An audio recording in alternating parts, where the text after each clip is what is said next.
नमस्कार दोस्तों, सैनवल classes for Uttarakhand में आप सभी का हार्दिक स्वागत है।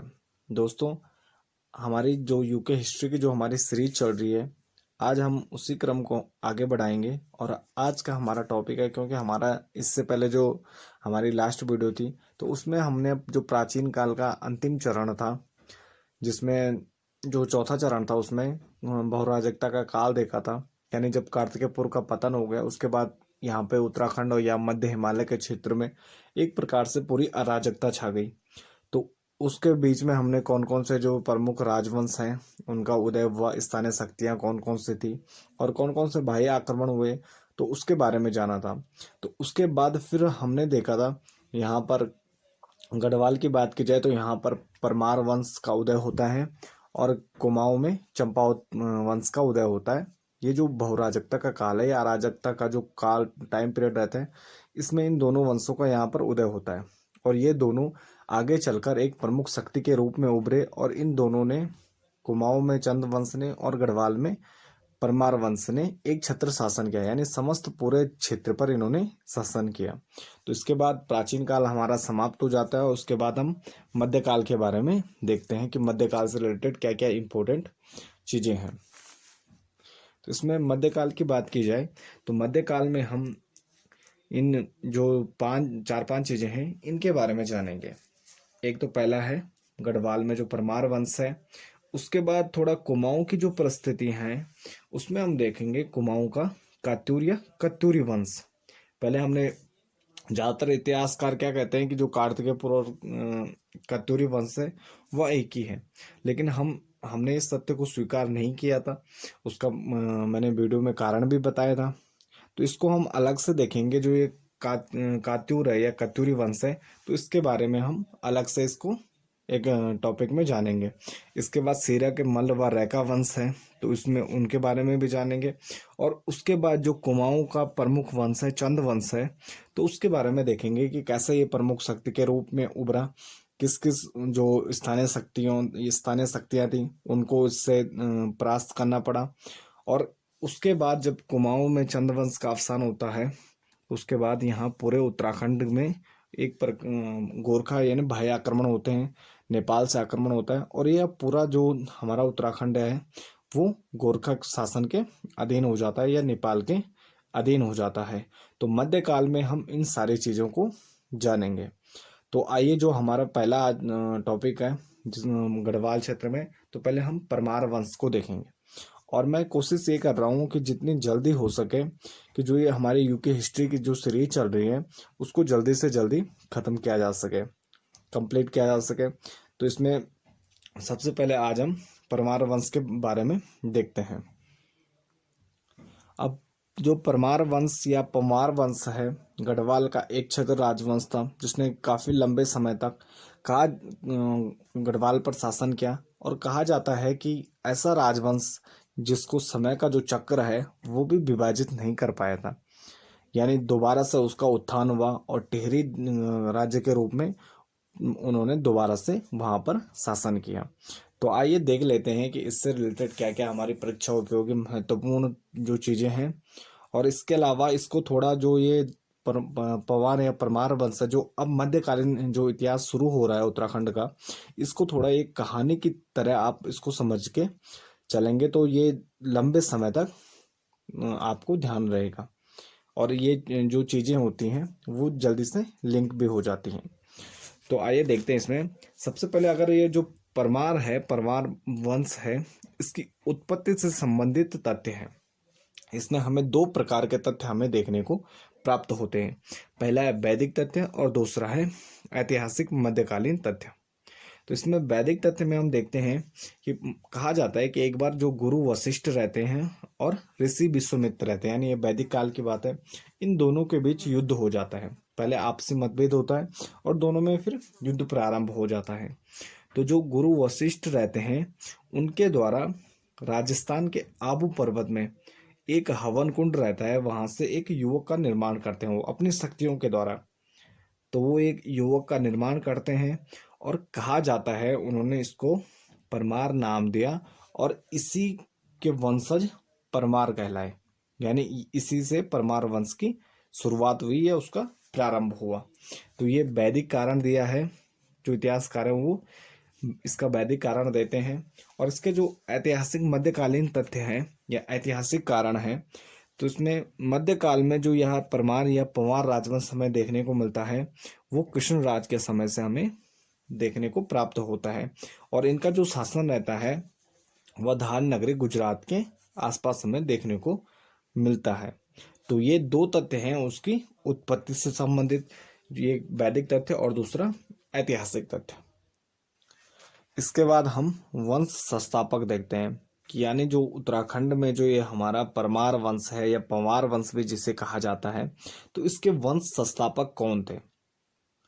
तो इसमें जो हमें इसकी राजवंशावलियां प्राप्त होती हैं, तो अलग अलग जो इतिहासकार हैं, विद्वान हैं, उन्होंने अलग अलग इसकी वंशावलियां दी हैं। तो आइए उसमें देख लेते हैं कि कौन कौन से प्रमुख वो इतिहासकार हैं जिन्होंने, जहाँ से हमें राजवंशावली या पंवार वंशावली प्राप्त होती है जिसमें उसके संस्थापक का जिक्र किया गया है। तो इसमें श्री बैकेट, कप्तान हार्डविक, जीआरसी विलियम, एटकिंसन, उसकी उनकी अल्मोड़ा सूची जो हमें 1884 में प्राप्त होती है, मोलाराम 1804 में, देवराज 1849 ईस्वी में, विजयराम रतोड़ी 1920 ईस्वी, हरे कृष्ण रतोड़ी जिन्होंने टेहरी का इतिहास भी लिखा 1928 में, और सुदर्शन शाह जो स्वयं परमार शासक थे 1828 ईस्वी में। इनके जो मूल पांडुलिपि हस्तलिखित ग्रंथ हमें प्राप्त होता है ठाकुर सूरवीर सिंह के पुराना दरबार संग्रह जो टिहरी में स्थित था। यानी यहाँ से हमें प्राप्त होते हैं इनकी जो हस्तलिखित ग्रंथ है सुदर्शन शाह का, तो उसमें जो वंशावली दी है उसमें उन्होंने संस्थापक का जिक्र किया है। तो ये जितने भी ये प्रमुख वंशावलियां हैं हमें प्राप्त होती हैं, तो इसमें जो ज़्यादातर वंशावली हैं उसमें कनकपाल नामक व्यक्ति को इसका जो परमार या पवार वंश है उसका संस्थापक माना गया है। यानी जो इस परमार जिसने परमार यहाँ पर उत्तराखंड के क्षेत्र में पंवार वंश की स्थापना की, तो उसमें ज़्यादातर नाम जो हमें दिखाई देता है वो कनकपाल का दिखाई देता है। और अधिकतर विद्वान इसको स्वीकार करते हैं कि कनकपाल ही इस जो ये वंश था, परमार वंश था, इसके संस्थापक थे। ये जो उपरोक्त वंशावलियां हमने देखी, इनमें जो दो इतिहासकार हैं, कैप्टन हार्डविक हो गए 1796 में जिनके वंशावली हमें प्राप्त होती है, और कवि मोलाराम जिन्होंने परवार संस्थापक जो संस्थापक था जिसमें उन्होंने भौना या भवन पाल को परमार वंश का संस्थापक माना है। अगर इन दोनों को छोड़ दिया जाए, इन दोनों को हटा दिया जाए, तो बाकी सभी में कनकपाल को परमार वंश का संस्थापक माना गया है। तो इसमें जो हम लेके चलते हैं या हमारा जो यूके SSC है या यूके PSC है, तो ये भी कनकपाल को ही परमार वंश का वंश संस्थापक मानते हैं। इसके अलावा जो एक प्रमुख इतिहासकार है उत्तराखंड में, शिव प्रसाद डबराल, जिनको चारण भी कहा जाता है, तो इनमें इन्होंने अजयपाल को परमार वंश का संस्थापक माना है। और दूसरे इतिहासकार हैं राहुल साकृत्यायन जी, इन्होंने कनकपाल नामक व्यक्ति होने पर ही संदेह किया है कि जो कनकपाल नामक व्यक्ति है वह था भी कि नहीं, कि ऐसे ही इसको वंशावली में नाम दे दिया गया। तो ये संदेह में है कि कनकपाल नामक व्यक्ति है या नहीं। और जो शिव प्रसाद डबराल जी हैं वो अजयपाल को परमार वंश का संस्थापक मानते हैं। इसको हम आगे चर्चा करेंगे कि उन्होंने अजयपाल को परमार वंश का संस्थापक क्यों माना है। तो इसके अलावा जो एक हमें साक्ष्य प्राप्त होता है वह है चांदपुरगढ़ के पास हमें कौनपुरगढ़ नामक जगह प्राप्त होती है। यानी जो कौनपुरगढ़ है, कहा जाता है कि वह कनकपाल के जो अपभ्रंश रूप है, यानी कनकपाल का कौनपुरगढ़ हो गया। तो यहाँ से एक जो नामों की जो साम्यता है उसके आधार पर इतिहासकार कहते हैं कि यह कनकपाल द्वारा बसाया गया था। जैसे उसने चांदपुर गढ़ उसे दहेज स्वरूप प्राप्त हुआ था, तो उसके बाद उसने उसका पुनरुद्धार किया, फिर उसके बाद उसने अपना गढ़ बनाया कौनपुरगढ़ नामक, जो थोड़ी सी दूरी पर स्थित था। तो एक प्रकार से उसके नाम में साम्यता मिलने से कहा जाता है कि कौनपुरगढ़ जो कनकपाल से संबंधित है। तो अतः इस प्रकार जो परमार या पंवार वंश है उसके संस्थापक हम कनकपाल को लेके चलते हैं। तो यानी हम कनकपाल को लेके ही आगे बढ़ेंगे। इसके बाद जो वंश संस्थापक है यानी कनकपाल है, हम कनकपाल को लेके चल रहे हैं, तो उसका आदि स्थान कहाँ था, यानी वो कहा जाता है वो बाहर तीर्थाटन पर यहाँ पर आया था, तो वो कहाँ से आया था, किस स्थान से आया था। तो इसके बारे में हमें मुख्यतः दो मत देखने को प्राप्त होते हैं। एक कि धारानगरी गुजरात के, जो कृष्णराज का वंश था, तो उसमें हमने देखा था कि वो गुजरात के आसपास थे, तो यानी ये धारनगरी गुजरात से माना जाता है कि जो ये था ये वहां से आया था। और दूसरा मत कहता है कि वो धारनगरी से नहीं, गुर्जर प्रदेश से आया था।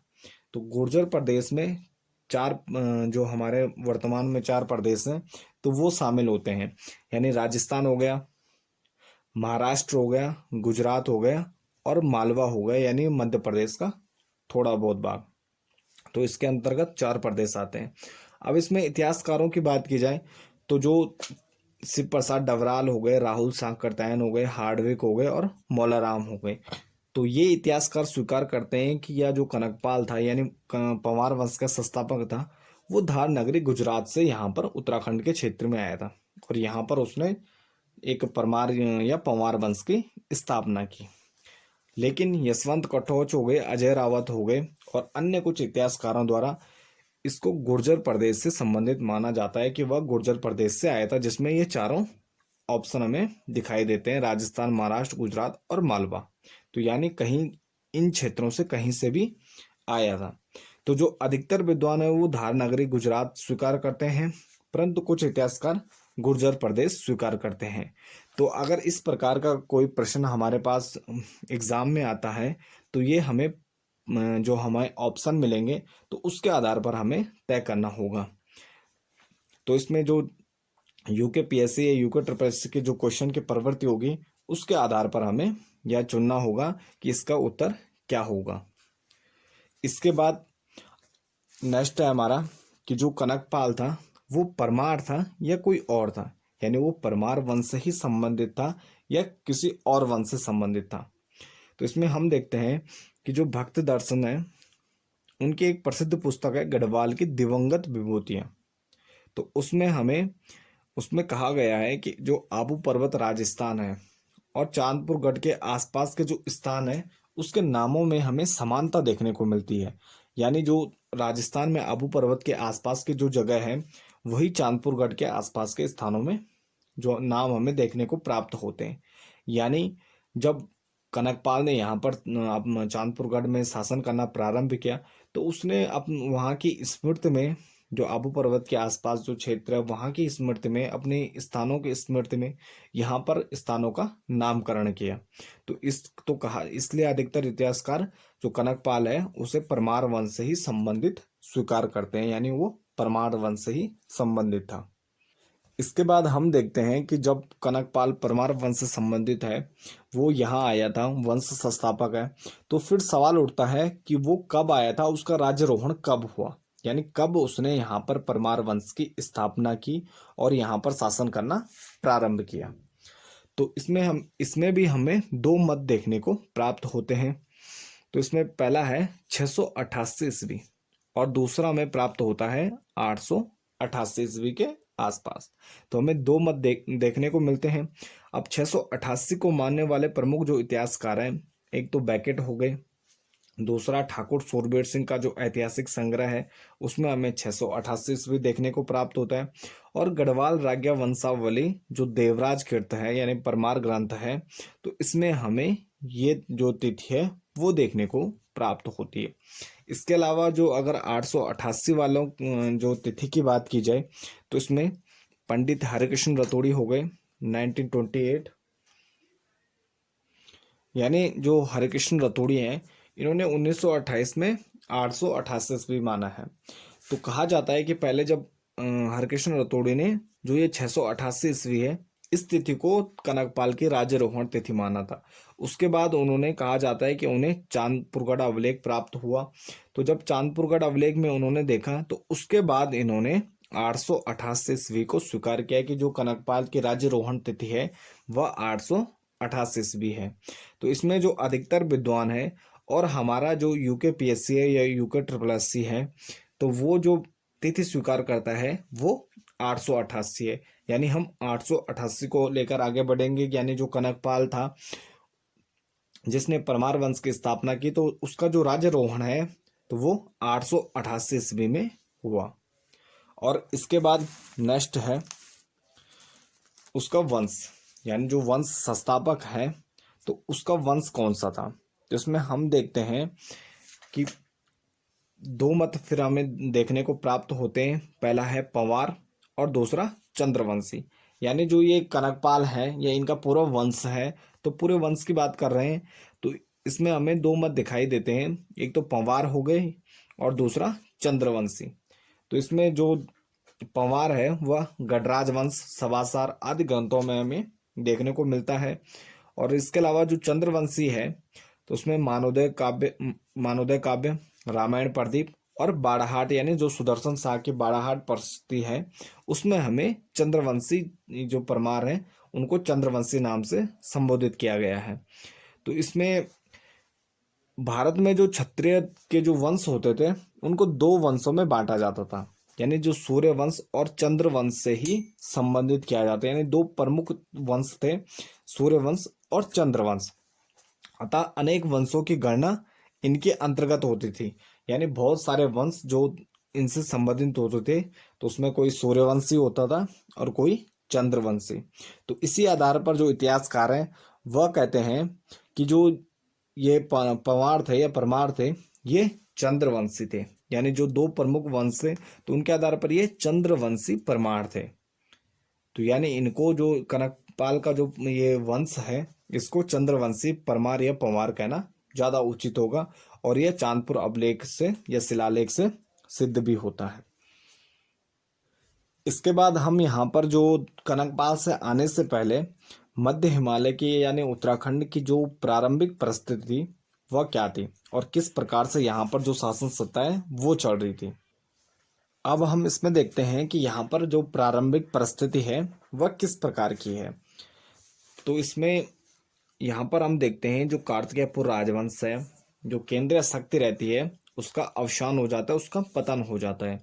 उसके बाद यहाँ पर बहुराजकता छा जाती है और छोटे छोटे स्वतंत्र राज्यों की स्थापना हो जाती है। यानी कि जो स्थानीय शक्तियां रहती हैं जो पहले कार्तिकेयपुर राजवंश के अधीन शासन कर रही होती हैं, तो वो उसके बाद अपना स्वतंत्र राज्य स्थापित कर देते हैं और यहाँ पर बहुराजकता का काल छा जाता है। तो यहाँ पर जो छोटे छोटे स्वतंत्र राज्य थे वो अपने गढ़ों का निर्माण कर लेते हैं और ये राज्य गढ़ कहलाते हैं गढ़वाल के क्षेत्र में। तो यहाँ पर इस प्रकार से जो ये गढ़ रहते हैं, जो प्रमुख गढ़ थे, जो प्रसिद्ध गढ़ थे, उसमें 52 गढ़ों की गिनती की जाती है केदार भूमि या गढ़वाल क्षेत्र में।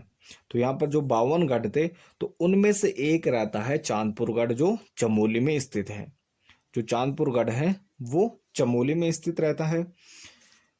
तो यहाँ से हम देखते हैं कि एक चांदपुर गढ़ में जहाँ पर भानु प्रताप नामक जो शासक रहता है या गढ़पति रहता है वो वहां पर शासन कर रहा होता है। तो यहाँ पर ये जो ये प्रारंभिक परिस्थिति है, इसके बाद हम देखते हैं कि इसमें कनकपाल का क्या रोल होता है। इसके बाद अगर परमार राजवंश या पंवार राजवंश के उत्थान की बात की जाए तो ये किस प्रकार से ये जो राजवंश है वो आगे बढ़ा और धीरे धीरे इसने पूरे समग्र गढ़वाल क्षेत्र को अपने शासन के अंतर्गत ले लिया। तो इसमें हमें 3 चरण हमें देखने को प्राप्त होते हैं। पहला है कि चांदपुर गढ़ के 36 परमार शासक, या इनको प्रारंभिक शासक भी हम मान सकते हैं। तो जो ये प्रारंभिक शासक है इसमें भी हमें कनकपाल से लेकर 11वीं सदी के पूर्वार्ध तक जो शासक रहते हैं, जो प्रारंभिक शासक हैं, तो उसमें ये प्रारंभ में कार्तिकेयपुर जो नरेश रहते हैं, कार्तिकेयपुर शासक रहते हैं, ये उनके सामंत के रूप में शासन कर रहे होते हैं। यानी उनके जो सामंत रहते हैं ये एक प्रकार से उनके सामंत रहते हैं या उनके अधीन ये शासन करते हैं। और दूसरा हम देखते हैं लखनपाल से लेकर आनंदपाल द्वितीय तक। यानी यहाँ पर क्या होता है कि जो गढ़ रहते हैं उनकी विजय प्रक्रिया प्रारंभ हो जाते हैं, यानी जो उनके आसपास के गढ़ हैं वो उनको जीतना प्रारंभ करते हैं और अपना राज्य जो विस्तार है वो बढ़ाना प्रारंभ कर देते हैं। और जो इसकी पुष्टि है वो सिक्कों और अभिलेखों द्वारा की जाती है। यानी जो इनके समय से या इनके काल के, इनके टाइम पीरियड से जो हमें सिक्के या अभिलेख प्राप्त होते हैं, उनके द्वारा हमें पता चलता है यहाँ पर गढ़ों की विजय प्रक्रिया थी वो प्रारंभ हो गई थी। इसके बाद द्वितीय चरण हमें देखने को मिलता है। यहाँ पर जो द्वितीय चरण है वो पंवार शक्ति का विस्तार काल है। यानी यहाँ पर जो पंवार शक्ति है वो अपना महत्तम विस्तार करती है, और इसमें श्रीनगर के 18 परमार शासक आते हैं। यानी जो ये जब उनकी राजधानी श्रीनगर ट्रांसफर होती है, तो उसके बाद हमें जो 18 परमार शासक मिलते हैं, इसमें अजयपाल से लेकर प्रद्युमन शाह तक हमें इनके शासन काल देखने को प्राप्त होते हैं। और इसमें समस्त गढ़वाल के एक छत्र नरेश रहते हैं, अर्थात समस्त गढ़वाल पर इनका शासन रहता है। यानी पूरा गढ़वाल इनके कब्जे में रहता है और इनके शासन के अंतर्गत रहता है। इसके बाद हमें परमार वंश का तीसरा चरण देखने को मिलता है। बीच में यहाँ पर क्या होता है कि गोरखा आ जाते हैं, गोरखा राज की स्थापना हो जाती है, जिसमें कुमाऊं और गढ़वाल दोनों गोरखाओं के अधीन हो जाते हैं। और परमार वंश है जिसमें प्रद्युमन शाह रहते हैं, उनकी मृत्यु हो जाती है। जो अंतिम स्वतंत्र शासक रहते हैं उनकी मृत्यु हो जाती है खुड़बुड़ा के युद्ध में। तो इसके बाद हम देखते हैं कि ब्रिटिश की सहायता से जो सुदर्शन शाह रहते हैं वो दोबारा से गढ़ राज्य की पुनर्स्थापना करते हैं, और टेरी इनकी राजधानी बनती है, और जो श्रीनगर वाला क्षेत्र है वो अंग्रेज इनसे हड़प लेते हैं। तो इसमें हम टेरी के परमार जो 6 शासक हैं तो उनके बारे में जानेंगे। तो ये सुदर्शन शाह से मानवेंद्र शाह के काल तक है। इसमें 6 जो टेरी का इतिहास है तो उसमें इनके बारे में हम जानेंगे। ये ब्रिटिश सरकार की सहायता से केवल टेरी के आसपास के जो क्षेत्र है उसमें इनका शासन था। जो वर्तमान में टेरी और उत्तरकाशी जिले से इसकी समानता की जाती है। यानी जो टेरी का राज्य था वह टेरी और उत्तरकाशी के आसपास वाले क्षेत्र में स्थित था। इसके बाद चांदपुरगढ़ के परमार शासकों की बात की जाए तो जो इसका प्रथम चरण है, तो इसमें हम जो हमारी ये सीरीज चल रही है तो इसमें हम किन किन शासकों के बारे में जानेंगे जो परीक्षा के दृष्टि इम्पोर्टेंट या महत्वपूर्ण है।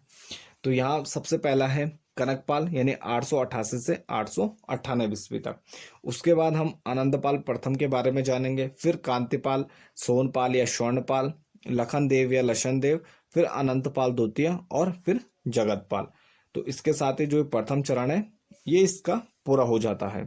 तो प्रथम चरण में हम इन शासकों के बारे में जानेंगे। तो इसके बाद जो पहला इनका वंश संस्थापक है तो कनकपाल के बारे में देखते हैं कि कनकपाल से मुख्यतः कौन कौन सी प्रमुख चीजें निकल के आती हैं। तो पहले कनकपाल से संबंधित जो मुख्य तथ्य हैं, परीक्षा उपयोगी तथ्य हैं, उनको देख लेते हैं, फिर उसके बाद थोड़ा कहानी को समझेंगे। तो जो कनकपाल नामक राजकुमार रहता है वह तीर्थ यात्रा हेतु गढ़वाल में आता है 887 ईस्वी में, और ये आता है धार नगरी गुजरात या गुर्जर प्रदेश से। तो इन दोनों में आपको ऑप्शन के अनुसार सिलेक्ट करना होगा। तो जो ये चक्रव्यूह रचना वाला चांदपुर गढ़ रहता है, यानी ये कहते हैं ये बद्रीनाथ के क्षेत्र में आता है। तो जो उसके बगल में चांदपुर गढ़ रहता है, तो जो चक्रव्यूह रचना वाला गढ़ रहता है जिसके गढ़पति भानु प्रताप रहते हैं, तो ये उनसे मुलाकात करता है और भानु प्रताप को ये काफी पसंद आता है। तो इसके बाद जो भानु प्रताप रहते हैं वो अपनी पुत्री का विवाह, जिसका नाम सुचित्र वीणा था, तो उसका विवाह ये कनकपाल से कर देते हैं, और जो चांदपुर गढ़ी रहती है उसको भेंट स्वरूप अपने दामाद को प्रदान कर देते हैं। तो कनकपाल द्वारा जब ये भानु प्रताप की पुत्री से विवाह हो जाता है, तो उसके बाद कनकपाल द्वारा 888 ईस्वी में चांदपुरगढ़ चमोली के क्षेत्र में ही परमार या पंवार वंश की स्थापना की जाती है। और उसके बाद जब इन्होंने चांदपुरगढ़ में परमार वंश की स्थापना की, फिर उसके बाद इन्होंने चांदपुरगढ़ के पास ही कौनपुर गढ़ नामक अपना एक अलग से गढ़ बनाया जो चांदपुरगढ़ के पास ही स्थित था। और कहा जाता है कि संभवतः या प्रारंभ में जब इन्होंने 888 में परमार वंश की स्थापना की, शासक बने, तो यह स्वतंत्र शासक नहीं थे। यानी ये प्रारंभ में स्वतंत्र शासक नहीं थे, और ये जो कार्तिकेयपुर राजवंश था ये उसके शासकों के अधीन थे। यानी ये अधीन में सामंत के रूप में शासन करते हैं। इन जो प्रारंभ में परमार वंश के संस्थापक हैं कनकपाल हैं, तो इनका प्रारंभ में जो ये कार्तिकेयपुर शासकों के अधीन। कहा जाता है कि इन्होंने अपनी जो पुत्री थी, जब इन्होंने यहाँ पर शासन सत्ता स्थापित कर दी, यहाँ पर परमार वंश की स्थापना कर दी, तो उसके बाद जो इनकी पुत्री होती है, तो ये अपने पुत्री का विवाह हरिहर क्षेत्र यानी पटना के शासक रहते हैं बैजलदेव, तो उनके पुत्र हीराधर से ये अपनी पुत्री का विवाह करते हैं। अब इसके बाद थोड़ा यहाँ पर कहानी समझ के चलते हैं कि यहाँ पर कहानी क्या होती है। अब इसमें जो चांदपुर गढ़ है, यहाँ पर जो गढ़पत रहते हैं वो भानु प्रताप रहते हैं, और कहा जाता है कि ये जो भानु प्रताप रहते हैं, गढ़पत रहता है, या भगवान विष्णु का यानी बद्रीनाथ का एक प्रकार से अनन्य भक्त रहता है। बहुत ही श्रद्धा भाव रहता है उनका भगवान विष्णु के प्रति। और कहा जाता है कि एक दिन क्या होता है कि भगवान विष्णु उनके सपने में आते हैं और कहते हैं कि बाहर से एक राजकुमार आएगा, तो उससे तुम अपनी पुत्री का विवाह कर देना। तो क्या होता है कि कहा जाता है कि इसी प्रकार का कुछ सपना कनकपाल को भी आता है, और वो तीर्थाटन हेतु क्या करता है, तीर्थ यात्रा हेतु उत्तराखंड के क्षेत्र में यानी बद्रीनाथ के क्षेत्र में आ जाता है 887 ईस्वी के आसपास। तो जब यहाँ पर आते हैं तो पहले यहाँ पर घूमते हैं, बद्रीनाथ के दर्शन करते हैं, विष्णु भगवान के दर्शन करते हैं। उसके बाद फिर ये चांदपुरगढ़ वहाँ पहुँचते हैं, और चांदपुरगढ़ में ये जो भानु प्रताप रहते हैं उनसे मिलते हैं। और कहा जाता है कि जैसे भानु प्रताप इनको देखते हैं, वो उन्हें सपने की याद आती है, और उसके बाद ये इनसे बात करते हैं, तो इनसे ये काफ़ी प्रसन्न होते हैं। जो भानु प्रताप रहते हैं ये कनकपाल से काफ़ी प्रसन्न होते हैं, और इनको अपनी पुत्री का हाथ दे देते हैं, यानी अपनी पुत्री का विवाह जो सुचित्र वीणा जिसका नाम का उल्लेख हमें प्राप्त होता है, तो ये उनका विवाह कनकपाल से कर देते हैं। और साथ में ही कहते हैं कि जो चांदपुरगढ़ है ये भी तुम्हारा है, यानी चांदपुरगढ़ को दहेज स्वरूप में कनकपाल को प्रदान कर देते हैं। और जो ये गढ़ रहता है यह काफ़ी सुरक्षित माना जाता है, क्योंकि यह चक्रव्यूह जैसी इसमें इसकी संरचना रहती है, और इसको भेद पाना यानी इसको परास्त कर पाना बहुत ही मुश्किल होता है। तो यहाँ पर फिर जब दहेज स्वरूप में चांदपुरगढ़ मिल गए, तो कनकपाल क्या करता है, फिर वो यहाँ पर अपने वंश की स्थापना करेगा, यहीं पे शासन सत्ता अपनी स्थापित कर देता है। यानी 888 ईस्वी में परमार वंश की यहाँ पर स्थापना की जाती है। और उसके कुछ टाइम बाद जब यहाँ पर शासन कर रहे हैं, तो कुछ टाइम बाद क्या करता है कि जो उसके बगल में कौनपुरगढ़ है उसकी स्थापना कर देता है। और जो कहा जाता है कि इसका जो सपना था, उसका जो आसपास के क्षेत्र हैं उनको विजित करना चाहता था, लेकिन वह अपने जीवन काल में कर न सका, क्योंकि यहाँ पर देखिए उस टाइम में यहाँ पर कार्तिकेयपुर एक प्रमुख केंद्रीय शक्ति रहती है, और प्रारंभ में इसे उनके अधीन शासन करना पड़ता है। तो ये थे हमारे आज के कनकपाल से संबंधित कुछ मुख्य तथ्य और कनकपाल की कहानी। इसके बाद जो अन्य परमार वंश के अन्य शासक है, तो उसके बारे में हम विस्तार। इसके साथ ही हमारे ये आज का वीडियो यहीं समाप्त होता है। जो इसके बाद हमारे जितने भी परमार शासक हैं उनसे जो परीक्षा उपयोगी मुख्य तथ्य हैं उनसे संबंधित, तो उनके बारे में हम विस्तार पूर्वक चर्चा करेंगे। तो बने रहिए हमारे चैनल के साथ। मिलते हैं एक नेक्स्ट वीडियो के साथ। अगर आपको ये वीडियो पसंद आए तो लाइक कमेंट शेयर जरूर कीजिएगा। धन्यवाद।